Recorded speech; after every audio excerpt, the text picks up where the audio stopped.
বুবলি মা হয়েছেন, অপু বিশ্বাস মা হবেন, এটাকে আমি মনে করি যে স্বাগত জানানো উচিত। শাকিব খান দুজনকে সমানভাবে সন্তান দান করছি, এটা আমি দোষের কিছু দেখি না। অপুকে নিয়ে অনেকটা গুঞ্জন যে অপু মিডিয়ার অনেক টাড়ালে অনেকে বলছেন তাহলে কি অপু মা হতে যাচ্ছেন, এটা নিয়ে কি বলতে চান? আসলে দেখেন, এইটাও যদি হয় আমি বলবো এটা দোষের কিছু না।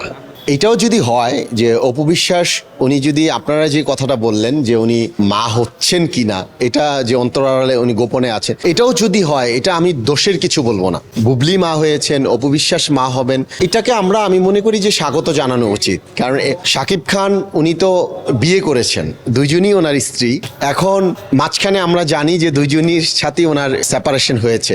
আবার দেখেন, যেহেতু একবার স্ত্রী ছিলেন এবং সন্তানের মাও হয়েছেন, এটা আবার সমঝোতার মধ্য দিয়ে আবার স্ত্রীর স্বীকৃতি হয়তো গোপনে দিয়েও ফেলছেন। এটাকে আমি দোষের কিছু মনে করি না।